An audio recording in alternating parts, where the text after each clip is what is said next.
નમસ્કાર. આજે આપણે વિડીયોના માધ્યમથી વર્લ્ડ યુથ સ્કિલ ડે કે જે 15 જુલાઈના રોજ દર વર્ષે યોજવામાં આવતો હોય છે એના વિશે થોડી ચર્ચા કરીશું. જેમ આપણે સૌ માહિતગાર છીએ કે 15 જુલાઈના દિવસે વર્લ્ડ યુથ સ્કિલ ડે તરીકે આપણે એની ઉજવણી કરતા હોઈએ છીએ. આ વખતની જે થીમ છે એ એઆઈ બેઝ અને ડિજિટલ લિટરસી માટેની થીમ નક્કી કરવામાં આવેલી છે.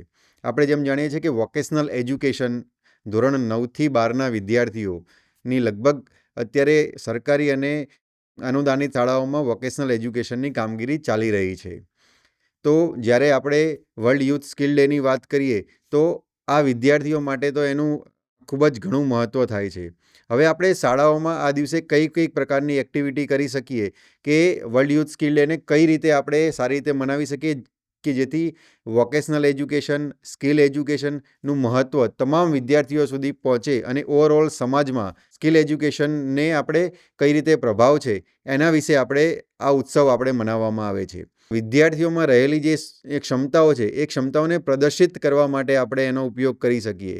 તેમજ જે શ્રમનું ગૌરવ માટે આપણે જે વોકેશનલ એજ્યુકેશનનું એક ખૂબ જ મહત્ત્વનું પાસું છે એને પણ આપણે શ્રમનું ગૌરવ કઈ રીતે વિદ્યાર્થીઓ તમામ પ્રકારના અલગ અલગ સ્કિલ વિશે જાણે એ વિદ્યાર્થીઓને આપણે આ એક્ટિવિટી દ્વારા પ્રયત્ન કરવાનો છે કે આ ઉજવણી થકી આપણે વિદ્યાર્થીઓને શ્રમના ગૌરવ વિશે પણ માહિતગાર કરીએ.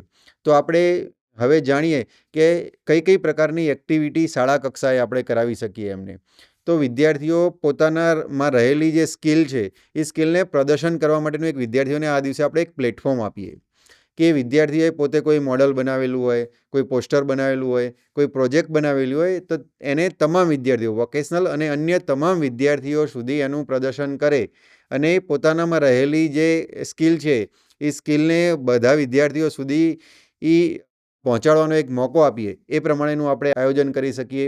પછી વોકેશનલ સ્કિલ અંતર્ગત તમામ શાળાઓમાં અલગ અલગ પ્રકારના સેક્ટરોની અંદર ચાલી રહ્યું હશે તો એને આપણે લાઈવ ડેમોન્સ્ટ્રેશન આપી શકીએ કે જેવું કે જ્યાં હેલ્થકેર ટ્રેડ ચાલી રહ્યો હોય ત્યાં આપણે બ્લડ પ્રેશર તમામ વિદ્યાર્થીઓનું, શિક્ષકોનું તેમજ અન્ય જે દિવસે ત્યાં આપણે મહાનુભાવોને આમંત્રિત કર્યા હોય તો એમનું બ્લડ પ્રેશર માપીએ આપણે. જ્યાં ઇલેક્ટ્રોનિક્સ અને હાર્ડવેરનો ટ્રેડ ચાલે છે તો ત્યાં આપણે ઓટોમેટિક સર્કિટ બનાવીને વિદ્યાર્થીઓ દ્વારા બનાવેલી સર્કિટને આપણે બાકીના વિદ્યાર્થીઓ સુધી આપણે બતાવી શકીએ.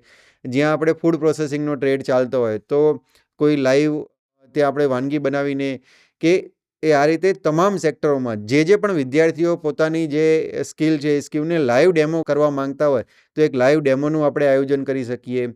પછી જે પણ વિદ્યાર્થીઓએ કોઈ સેક્ટર જે પસંદ કરેલું છે એ મારું કૌશલ્ય, મારું ગૌરવ ઉપર આપણે એક વોલ બનાવી શકીએ શાળામાં. એટલે કે જે વિદ્યાર્થીએ જે પણ કૌશલ્ય શીખવાનું પસંદ કરેલ છે શાળા કક્ષાએ તો એને કેમ આ વિષય પસંદ કર્યો છે તો એના માટેનું વિદ્યાર્થી એક પોસ્ટર બનાવે, પોતે કેમ એ કૌશલ્યથી પોતાનું ગૌરવ એને વિદ્યાર્થીઓને થઈ રહ્યું છે એ બાબતની શાળાઓમાં ચર્ચા કરવામાં આવે.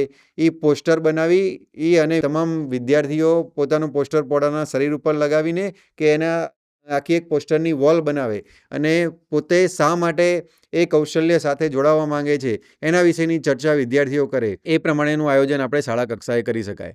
પછી શાળાઓમાં આપણે સ્કિલ ટોક કે રોલ પ્લે આપણે વિદ્યાર્થીઓ જોડે કરાવી શકીએ.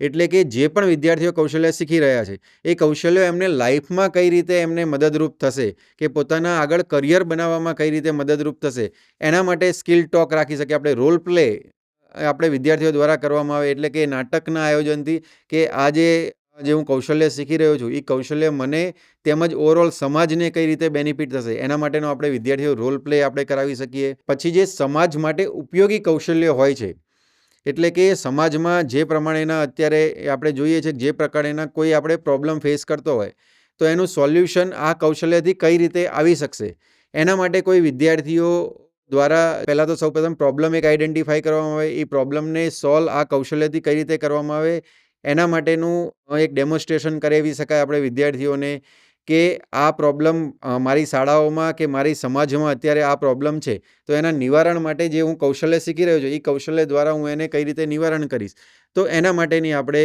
એક્ટિવિટી કરાવી શકાય. તો વિદ્યાર્થીઓ પાસેથી અત્યારે આપણે જેમ ચર્ચા કરી ચર્ચાઓમાંથી કોઈ પણ તમને જે તમારા શાળાને જે પણ આમાં એક્ટિવિટી પસંદ હોય, વિદ્યાર્થીઓને જેમાં વધારે એ આપને લાગે કે ઓવરઓલ જે આપણો ઓબ્જેક્ટિવ છે કે વિદ્યાર્થીઓ શ્રમના ગૌરવ વિશે સમજે, કે વિદ્યાર્થીઓમાં વોકેશનલ એજ્યુકેશન અને સ્કિલ એજ્યુકેશન પ્રત્યેની રુચિ કેળવાય, એ પ્રમાણેની કોઈ પણ આપણે એક્ટિવિટી પસંદ કરી શકો છો. હવે શાળા કક્ષાએ પણ આપણે જ્યારે પ્રાર્થના સભા હોય, એ પ્રાર્થના સભામાં વોકેશનલ એજ્યુકેશન અને એમ્પ્લોયેબિલિટી સ્કિલ્સ અને સોફ્ટ સ્કિલનું શું મહત્ત્વ છે અને ફ્યુચરમાં આ ડાયરેક્શનમાં કઈ પ્રકારે એના રોજગાર તેમજ સ્વરોજગારની તકો રહેલી છે, એના માટેની આપણે એ ચર્ચાઓ થાય. એ ચર્ચા માટે પ્રાર્થના સભાનો આપણે ઉપયોગ કરી શકીએ. તેમજ અન્ય સમયે ગાળા દરમિયાન આ પ્રમાણેની ચર્ચા આપણે કરવામાં આવે તો વોકેશનલના વિદ્યાર્થીઓ નહીં જ, શાળાના તમામ વિદ્યાર્થીઓ વિશે એ આ બાબતનું આપણે જ્ઞાન પહોંચાડી શકીએ. તેમજ આપ સૌ જેમ જાણીએ છીએ કે અત્યારથી 10 વર્ષ પહેલાંની આપણે વાત કરીએ ત્યારે કયા પ્રકારનું કૌશલ્યનું મહત્ત્વ હતું, કઈ પ્રકારની રોજગારી હતી ત્યારે, અત્યારે કઈ પ્રકારની રોજગારી છે અને નેક્સ્ટ 10 વર્ષ પછી કઈ ટાઈપની રોજગારીના અવકાશ ખુલશે વિદ્યાર્થીઓ માટે, એની આપણે સમજણ આપીએ વિદ્યાર્થીઓને. જે પણ તમે કૌશલ્ય અત્યારે શીખો છો એ કૌશલ્યનું ફ્યુચરમાં કઈ રીતે એનો ઉપયોગ કરી શકશો, અથવા તો જેમ જેમ ટેકનોલોજી બદલાશે, જેમ જેમ આગળની ટેકનોલોજીનો આપણે ઉપયોગ કરતા થઈશું ત્યારે કઈ પ્રકારના કૌશલ્ય વિદ્યાર્થીઓમાં હોવા જોઈએ. જેમ આપણે ટ્રાન્સફરેબલ સ્કિલ્સની વાત કરતા હોઈએ છીએ કે જે વિદ્યાર્થીઓ જ્યારે પણ કોઈ પણ પ્રકારની ટેકનોલોજી બદલાય તો પણ આ જે સ્કિલ છે એ સ્કિલોની તો જરૂર પડવાની જ છે. સોફ્ટ સ્કિલ છે, એમ્પ્લોયેબિલિટી સ્કિલ છે, એ બધી સ્કિલો જેમ જેમ રોજગારીના ક્ષેત્રો પણ બદલાશે તો પણ આ સ્કિલો તો એક મેન્ડેટરી પાર્ટ જ છે કોઈ પણ વિદ્યાર્થીઓ માટે જાણો. તો એના વિશે આપણે વિદ્યાર્થીઓને ચર્ચા કરીએ, માહિતગાર કરીએ. તેમજ જેમ અત્યારે આપણે સૌ જાણીએ છીએ અને આજે વર્લ્ડ યુથ સ્કિલ ડેની આ વખતની જે થીમ પણ છે એ પણ આર્ટિફિશિયલ ઇન્ટેલિજન્સ ઉપરની થીમ છે.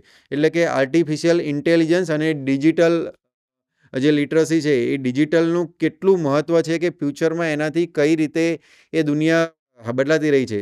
જેમ હું એક ઉદાહરણ દ્વારા આપને એ સમજાવું તો એઆઈના ઉપયોગથી જે અત્યારે મેડિકલ ક્ષેત્ર છે એ મેડિકલ ક્ષેત્રમાં ઘણી બધી ક્રાંતિ આવી રહી છે. કોઈ પણ એક ફાર્માસ્યુટિકલ ઇન્ડસ્ટ્રીમાં કોઈ પણ એક દવાની શોધ કરવી હોતી હતી તો એના રિસર્ચ માટે પહેલાં 20 કે 30 વર્ષ જેટલો લાંબો સમયગાળો લાગી જતો હતો. એની જગ્યાએ હવે એઆઈના આવવાથી આ જે રિસર્ચનો સમયગાળો છે એ આપણે સમયગાળો 6 મહિના કે 8 મહિના જેટલા ટૂંકા સમયગાળા દરમિયાન પણ કેટલીક દવાઓની આપણે શોધ કરી શકીએ છીએ. તો રિસર્ચ ફિલ્ડમાં પણ એઆઈનું મહત્ત્વ છે. તો એઆઈનું તમામ ફિલ્ડ એટલે કે જે પણ આપણી રોજબરોજની જરૂરિયાતો છે એવી તમામ જગ્યાએ કઈ રીતે એઆઈ સંકળાયેલું છે અને એના ઉપયોગો કઈ રીતે ફ્યુચરમાં વધી શકે છે એના બાબતની ટોક આપણે પ્રાર્થના સભામાં રાખી શકીએ છીએ. ત્યારબાદ જે વિદ્યાર્થીઓ ધોરણ 10 અને ધોરણ 12માં પાસ આઉટ થયેલા છે એમનું પ્રેક્ટિકલ મૂલ્યાંકનના સર્ટિફિકેટ આવેલા હોય તો એ સર્ટિફિકેટ ડિસ્ટ્રીબ્યુશનનો કાર્યક્રમ આપણે રાખી શકીએ. જે વિદ્યાર્થીઓએ ગયા વર્ષે ઇન્ટર્નશીપ સક્સેસફુલી આપણે ઉનાળા વેકેશન દરમિયાન કે દિવાળી વેકેશન દરમિયાન પૂર્ણ કરેલી હોય તો એના સર્ટિફિકેશન ડિસ્ટ્રીબ્યુશનનો કાર્યક્રમ આપણે રાખી શકીએ શાળા કક્ષાએ. જે પણ વિદ્યાર્થીઓએ કૌશલ્યોત્સવ જે આપણે શાળા કક્ષાએ, જિલ્લા કક્ષાએ અને રાજ્ય કક્ષાએ જે આપણે એનું આયોજન કરીએ છીએ દર વર્ષે, તો એમાં જે લાસ્ટ યરના જે વિદ્યાર્થીઓનો એમને સક્સેસફુલી પાર્ટિસિપેટ કરેલું હોય જિલ્લા કક્ષાએ, રાજ્ય કક્ષાએ, તો એવા વિદ્યાર્થીઓને આપણે સન્માનિત કરી શકીએ આ કાર્યક્રમમાં.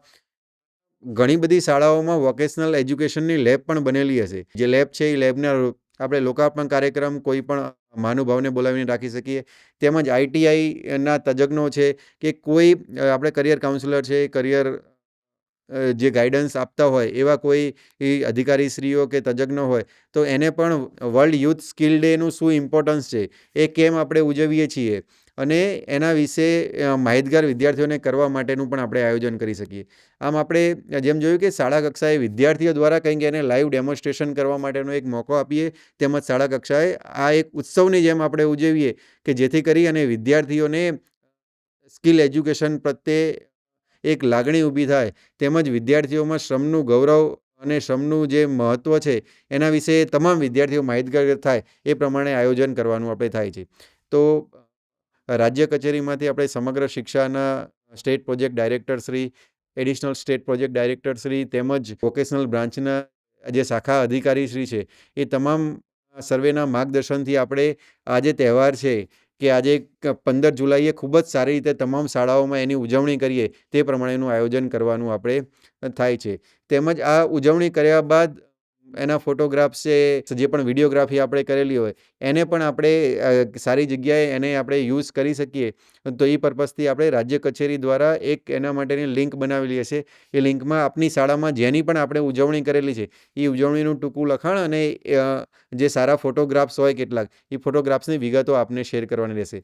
આના માટે ઓફિશિયલ લેટર પણ દરેક જિલ્લા કચેરીને અહીંયા અમે મોકલી આપેલો છે.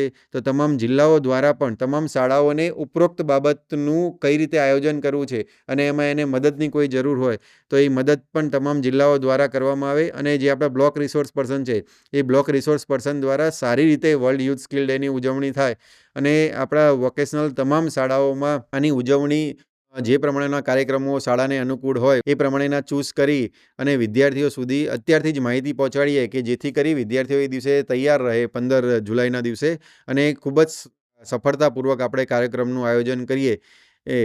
તો જિલ્લા કક્ષાએ, બ્લોક કક્ષાએ અને શાળા કક્ષાએ તમામ રીતે પોતપોતાની જે પણ એની રિસ્પોન્સિબિલિટી છે એ પ્રમાણે આ વર્લ્ડ યુથ સ્કિલ ડેનું આપણે આયોજન કરીએ તેવી નમ્ર વિનંતી છે. Thank you.